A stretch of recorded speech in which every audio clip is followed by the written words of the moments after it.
Hello, Tuni KUKI channel vezo si nabon vin liam na hikit na vin nabon va na dam deu zong ta sanomin zan ha chu in a sei ta vin formula pp eza wa pp ti sim deng ham ti in a sei vin formula thum in a sei vin na china chu sum ti chu total hi in aban le percentage nga sim dan ho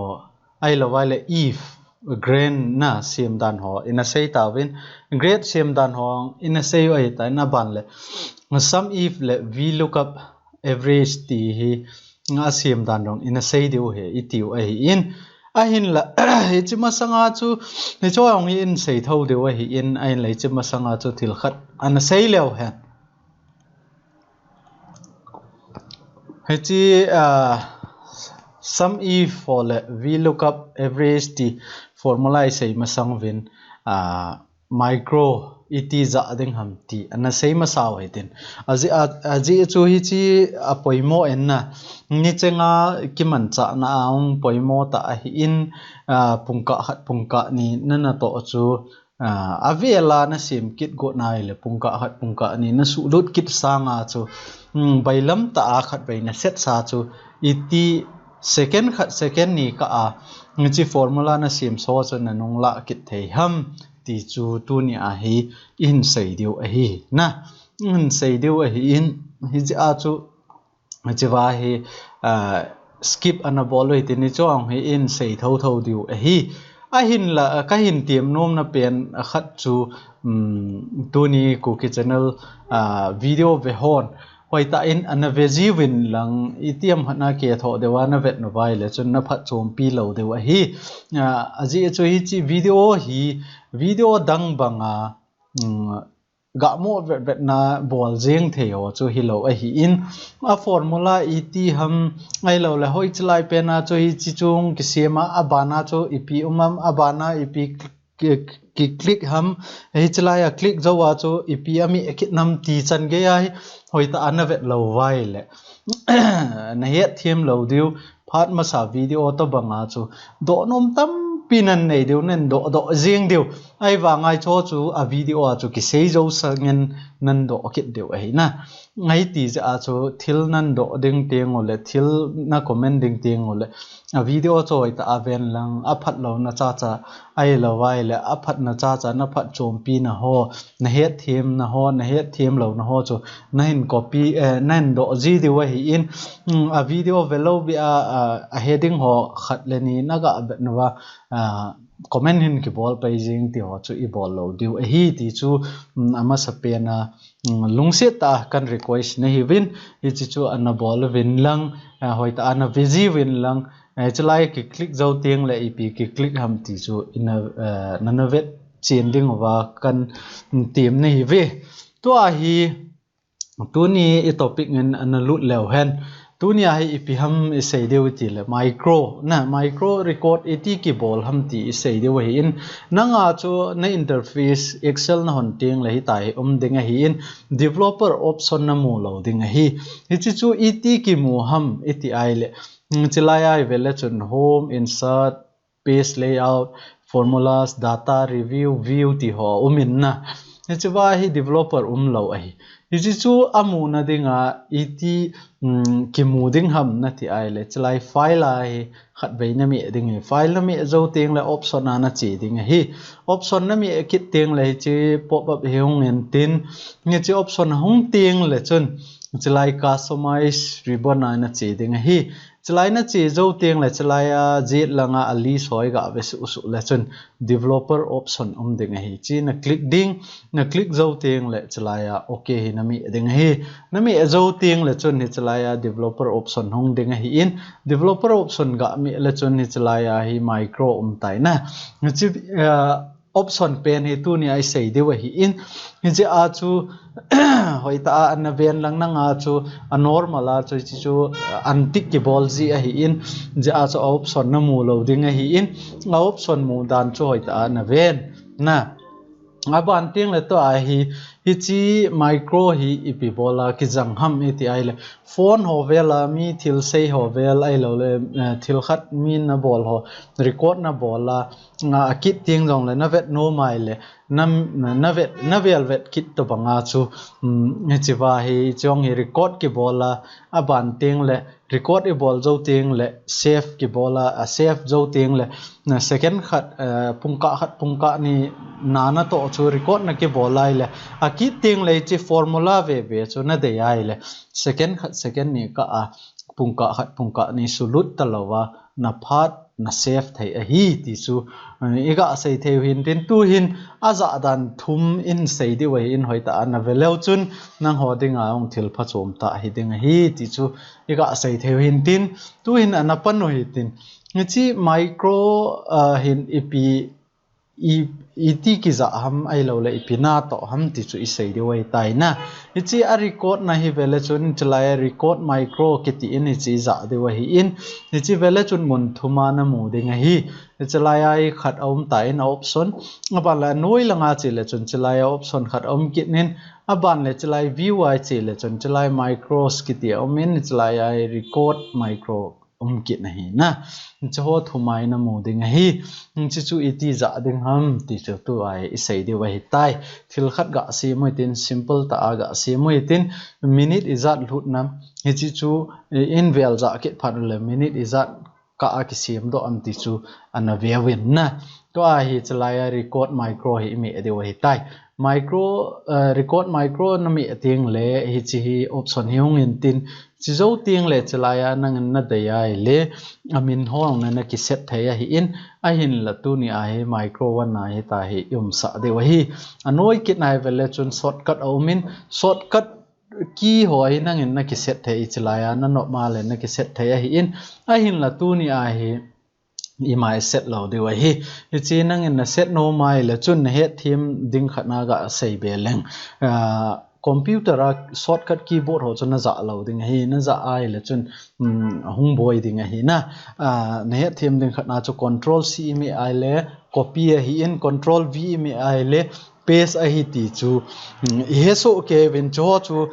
na za lo ding hi na za ding ai la control l ham khat ai lo la kem khat na hab be a hi ta chu normal shortcut na zaw lo ho chu na ki koi ding hi ti chu ga seven tin na ban le chlai anoya hi store micro in ki ti hi na vet nai le option thum o min ni chlai a nang na dei pen na select ding hi in chlai na store ho chu chlai am loading hi in chlai na store ho chu chlai am loading hi je a chu hoi lai pen na store nom ham hoi ta na select ngai hi tunia personalize select hoi tin description rong he nang en thil khat na sim chu a het na thei khat na ki description na pi no ma detail a hal khat explanation na bol no mai le chi description rong na ki type thei hi a hin la na bol nom lo wai le to hi okay na mi ding hi na okay na mi zo ting level le chun ni chlaya option rong ki khelta aban le developer a chin lang ni chlaya record micro ki ti pen chu vele chun stop recording ki zit a hi tai na to a hi ipi ti tam tele a ki record na hi tai thil iza kai na sim zo si chu hi chlaya hi ki recording a hi je a chu hoi ta na thil bol ho chu bol khil lowa na ball got ding hi na ball khila ong na ball khil na ho zo si ong chu record ki ball ding hi in ni chu na coding na thep mai le chun edit na che a coding chu na edit the hi in a hin la coding na het lo wai le chu abula pat na ki tha pat ket ngai a hi ti chu iga sei the hin tin to a hi example ding in chi micro hi pia ki jang ham ti cha na sei ta hoti chlaya hi thil khat ga se mo hi tin serial number ga tiu tin aban ki teng la next a hi name tiu tin abana hi age akum ga tiu tin abana gender ga tiu tin aban ki na hi address ken example a kan si mai ai bo na nang ho het thei ding nang in format jat cho ma na sim nom jong le chi chu nang in na ki sim thei hi ti chu iga sei thei hin tin het khil lo ding win hoi ta in na ve win lang het ding ana go win na gup chan ga se moi tin aban le amin ho jong he amin lingke min in type lo de abc ti bo wa kan sim ding hi na chelaya b ko chelaya a c ban la d e f na aban la akum chu izat na dei ham nangin na dei dan dana ama ho kum to ke to ana ki koi dinga hi in ain la ken tu nia hi chwa hi example dinga kan si mai mai ai bo be na ban tiang le gender na gender male female male nangin na dei dan dana na ki set thai hi address ong hi tunia hi ken het thei na ding kan type mai hi in nangin address dungjui wa na type thei hi chi chu na het them de wa hi in ethin ga set no hitin aban le chi column pi de wa hi column na pe tai tiu te boulder ga pe hitin boulder pi zo teng le alignment center ga koi hitin achung pen hi ga highlight kit no hiti chilaya highlight ga bolo hitin highlight jo teng la fonts ga khia lo hitin aji chi heading type ma hi je a chu a heading a head theina ding a akimu chen theina ding a chu ga koi hitena he tai na koi tai ti te ta hi table format na sim ta ai le na nga chu formula ong mai the na no mai le chilaya date jong na koi the chu date na aban le chi alignment bon lang na je langa hin in lang Ichlai pa hi alaya ga koi hitin date koi de wa hi today sorry equal to today formula za de wa hi double click me en lang column close in lang enter me lesson date ki jit tai na date ki jit ta a khoti teng lai chalai he apolanga pot do en je achal khat ga hin no hitin ta ne hin ne range chau teng le ta hi phana sa ta a hi le chun to a hi micro off de wa hi tai na micro off bol ta te micro off na bol tai ti te micro off na bolai chi format hi nangin akit tinga na za no ma hi le chun asit danga ga acheu ten chalaya hi na za nom ta cho chi ma cho na type ki na le cho se na type ma phan na su mang sa nga cho direct nga second ni ka chi format cho hong kit jeng ding na de ai le chun developer ana chi ding hi aban le chalai micros ki ti ai chalai na chi ding aban le api set no ham micro 1 hi chi pen hi amin i set no cho aban le chalai run na mi ai level le chun ni chi in jawa format evolve so so ita cho direct nga hong kit jeng hi ai ta hi aban bana type ma aban ban cha sim kit ngai la wai chi format na bol sa cho hung do kit jeng hi na ni chi chu micro hi in aban ting le to a hi ani na pa aga chi kit lew hen ani na pa a hi et record ebol de ham tele to a hi ep formula za de ham te ai le ichi micro ma cho hi in record ebol kit deu aban teng le ichi chu iza kit deu hi ichi chu iti za de ham te ai le chalaya hi micro record na bol kit ding hi na micro record na bol kit ding adan chu nang chu dukan khat na nei ta so dukan na nei ya na dukan a chu thil ho minan thotna company honan thotna chuwa ko na chu list na siam nom tai ti te list na siama bracket na hoi ta na ko ya inventory na bol jingai le chun hi chi hung poi mo ding a hi ai lo wai le chun a phat changan thot changle nangen khat nai ta chun na gol yang ai le chun na boi ding ai ja a chu tu ni a hi chi micro mang cha a chu format khat ve isima ai le pungka thum na to ding chu iti pungka khat sunga ai lo le second khat sunga ga chai jeng the ham ti chu isei kit de wa hi into a hi recordable kit de hi na chi micro hi record ball kit no hitin recordable tung le chi hi to a hi micro 2 ai save kit de hi micro 2 a save kit no hitin to ai ki record na hi tai a ki record ting le chalai ai nang computer shop ta bang khat na hon nai le chun chalaya serial number ga ticket noi tin serial number tiu tin aban le chawa hi item na item tiu tin next hi quantity na quantity tiu tin aban le price tiu te price in tin aban ting le chawa hi total na total tiu tin hitai amao chun nan thot ting le hitai a box nan thot lo mai the amin li sa cho hita cho khat na hi chi kan thot nin te h lai ai ga velo 1 2 3 4 5 na nga chan bo ga ko te chlaya monitor computer shop na honge tiu te monitor tiu tin ban le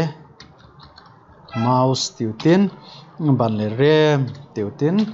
CPU tiu tin ban le UPS na UPS ban le hi chi som le lian thot no ve hi chi som nian thot no ve chi la ya hi som thum le nian thot no ve CPU chu sagi bo wan thot no ve aban le UPS chu get and thot ve hitai ta cha aban le monitor chu izat man ham anjit deu cho na MRP hung de cho monitor chu sang som la sang nga man he deu te aban le mouse chu jani la som ngaman RAM chu izat man ham RAM chu sang le zanga ti ta te sang le zanga CPU chu som ni le li na 24,000 ga tin UPS chu jasagi som nga ai jasagi som nga tin chi zo tiang le chi amon hi tai nan thot jeng mai thei cho na hi tai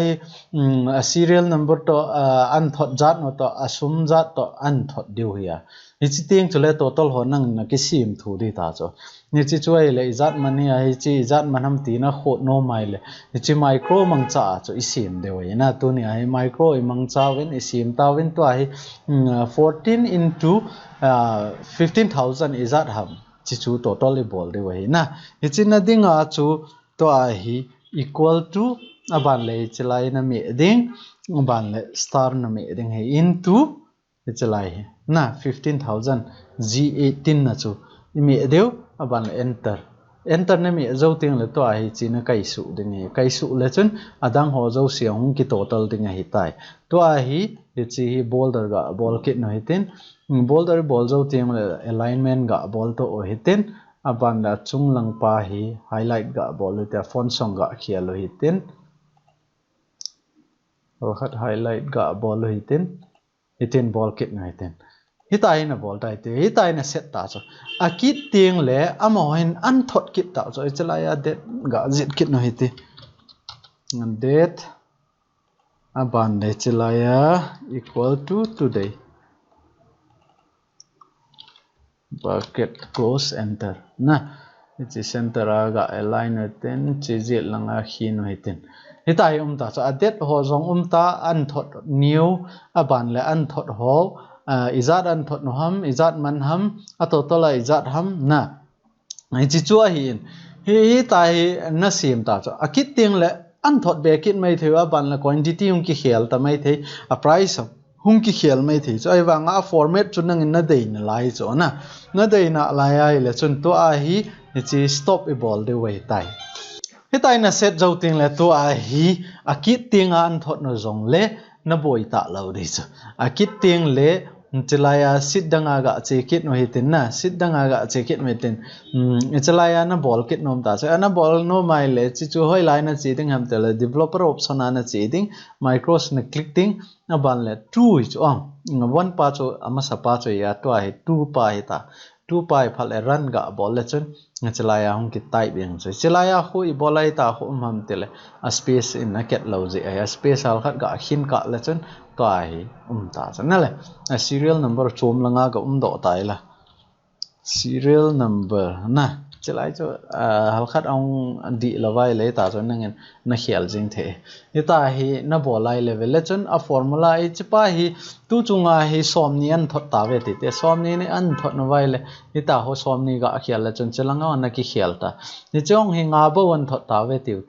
nga bo an thot này là to lan ki hiểu lên hi ta chu micro aza no dan aza bailam dan ai lo la aza ding dan chu hita chu hi in tu a hi athum na pa chaina ding a hita ini chapai ga sei lew hen phat ma sa a chui chilaya in a sei yu ai chalai min ho in a sei sa ho chu hal khat ga copy witin na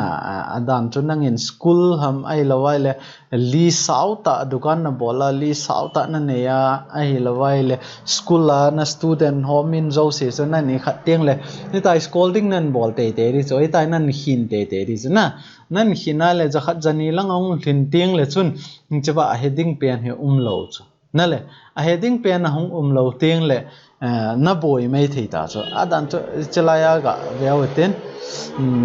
chelaya ga bol hiten it's by close ball hiten safe ball da phot na hiten tha khat ga hong hite nei tai na hon zo tieng le chelaya he pace ga ball hiten to a copy pe na cho it's to bangai list na nei tai ti te chelaya ket lo ja choi tai hi in ban le chong hi hol khat arrangement ga bol hite hi tai ta cha li sau ta na nei tai ti te ne chi ba na ong hi chelaya hi na click nom be ai le adang ong na sim be no mai le na adang na sim be no mai le chelai click ball ket nin lang okay ni chi ong chu okay ball ket no hitin ban le chelaya khat ball be ket no hitin ta cha hi tai ta ai le hi chi 2000 chi pen hi copy do hitin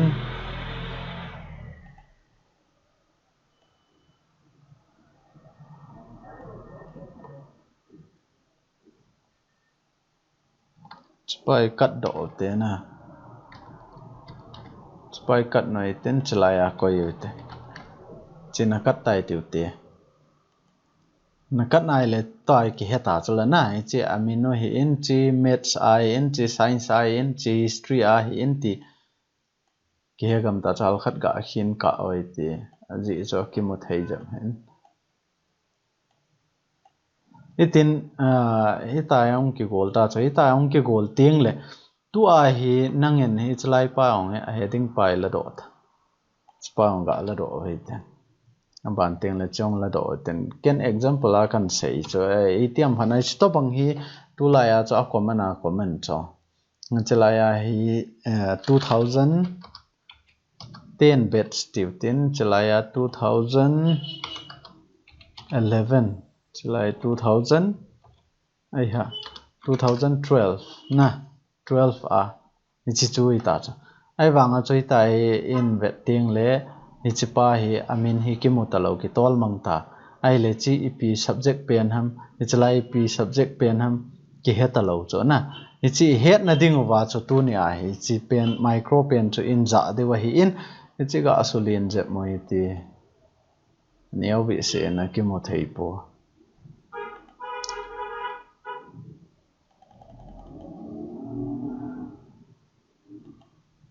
chong hi ga asulin kit na hitin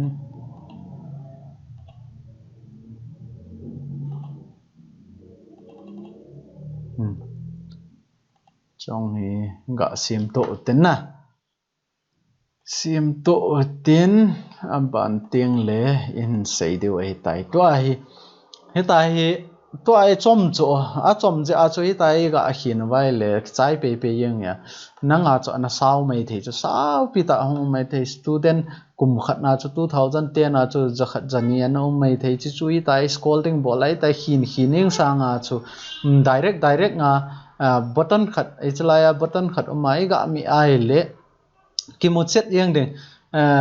2011 mi ai le do chat yang de 2010 mi ai le do chat yang de na de ai le chun chalaya khat ga ro khat ga koi be ke no hitin insert ga bol ten ichlai ai na koinom tai tiu te chi button pen chuna chlai na koinom mai le chun iti bol ding ham chlai insert na chi ding insert na shape khat pen hin na la thei cha na la ai chlai a hi ita hi koin lang aban le chlai a hi edit text a chin lang 2000 ten a chu ki mu ta chu bol ngai ha cha na no mai le na bol the he a hin la na bol nom lo wai le tu nia example ai ga sei de wa chu I bol lo de wa hi chipai copy bol in lang chlai paste bol lo itin chipai edit text ka bol lo itin edit text na bol zo ten le ei ha sorry edit text bol lo itin edit text na mi zo ten le 2012 na 2012 na bol ding e aban le to ai ipi bol de utam ti le ni chlai na mi ai le chun ni 2011 hong do chat ding ni chlai na mi a 2012 na mi ai le chlai hong do chat ding I de chu na ni chu it ki bol ham iti ai le to ai vet de hai tai ni chlai a hi micro record de hai tai na to ai micro record na bol ding record na bol ting le chlai a hi r ga koi hetin ai lo vai le nangin first tiu te 2011 na chu na dei na koi the na no mai le v yong v ni yong na koi the v ni ga koi hetin aban le chlai a okay na mi ding na record ta so na record jo ting le chlai a hi align ma sa pen ni khat ga click in lang aban le che micro na off kit ding ai tai chi na off ding na off zo ting le chlai pa hi right click bol in lang aban le chawai assign micronomy ding hi assign micronomy ting le amini pi koi ta wam double v koi so na le double v pen chu click in lang aban le okay na mi ding hi okay na mi zo ting le vela chun to ai ga mi zong le chun 2011 na hong ta so ichlaya vela chun a mouse pointer hu veta ichlai I ko ai le star lim na lai so ichlai na ko ala khut lim ta chana khut lim mai le chun ni chi button na ki convert na hi tai ti chu na het de hi in aban teng le chong hi imi ai le 2012 hung do chat ding I de yu chana le I de vai le to a hi micro recordable kit deu hi chi double b koi kit deu hi double b ga koi tin aban le okay me deu na hin su ding na hin su zo teng le chlai align ama sapen hi khat bei ga me en lang aban le micro na off kit ding ai tai na off zo teng le to ai ichi 2012 hi right click na bolding aban le assign micro na me ding aban le double b set pen chu okay na me ding na me zo teng le to ai chi pa me le chun 2012 hong ta chipai na mi ai le 2011 hong ta ai wanga aboi na khat chu ipi ham tele ichlai hi ipi subject pen ham ichlai ipi ham ai lo le ichlai hi ipi ham ke thei lo cho na ki he thei lo ja a chu ichi a heading pa hi I dei chu ichipai jing le ki dei chu na le ichi ki tol jong le ichipai ki tol he an lang jing han lang hele ni chipa chu history hin chipa science hin ti o chu ki he thei ding hi in hi chiong chu I bol de we ichi chu iti ki bol ham ti le ichi mi ateng le chlai hong do chat yang ai wanga chu ki boi ta cha heading om lo a chu chi pi subject ti ki boi ta ni chi chu a boi lo na ding a chu ept bol de ham ti le chlai pai select bol en lang na chipai na no mai le chipai select bol en lang hi tai select on na bol thai ai lo ai le chlai a row pai na ga select thai na le a row ke ti chu chlai a row pai cho ti chu na select zo tiang le view a che in lang chlai ai freeze pen hi me la chun vetang chi chlai ai freeze first column ti chu chlai he a hi in aban le free top row ti chu chlai pa top pen he hi in a hin la to ai hon e dei chu select na si chu free dinga ai dei je chun chlai ga mi hoitin nitin hin lew han to ai chlai pa select ho hi in freeze e bol vai le to ai I to banga hin jong le chun ho ta lo chlai pa hi maths hi in chlai pa science he te ki to cha na den ta choi ki tol ta lo na le ki tol mang ta lo a het no ta 2011 ana chiong le chlai na het thei ta 2012 ana chiong le chalai ang ke thei ta nale ta chu chi heading pa hi iza kaya ki bangso ke ki jang thei ta ichi chu na het thiam deu ka ta sanin tu ni KUKI channel la eka sei theiu micro iti ki za ham ti chu ichi chan chu hitan tin itiam khanan het thiam lo wo uma ai lo wai le ichalai chu ka he thiam hi ne chi formula zo chonen sei pi ona ti a onle ichi chu i sei kit jing deu hi ti chu kain sei no min tin hi chi KUKI channel hi excel a formula cheng cheng to ichalai akiza dan ho iza kai in sei to to de wa hi in itiam khana excel masanga panana na khoi jinga na het lawai zong le na ki jil to jing the hin na het na yong le na het lo ho hong ki sei ro de ngai ja chu phat ama sapena video ai sei ma bang win basic nga pana advanced san in sei de wai ja chu kino lo cha ni chenga hal khat khat na topic khat khat na in sei vai in sei to de wa hi in ja chun het no ma thing ke an het no mai le chun ichi excel hi complete course an het no mai le ni chi KUKI channel subscribe an ki bol nang like bell icon an ki mi le chun video tha ang ki upload cheng le ni chi na mu jing ding hi na ban chai ta chu na ki jil to jing the he ti chu kain sei no min te ka ke pa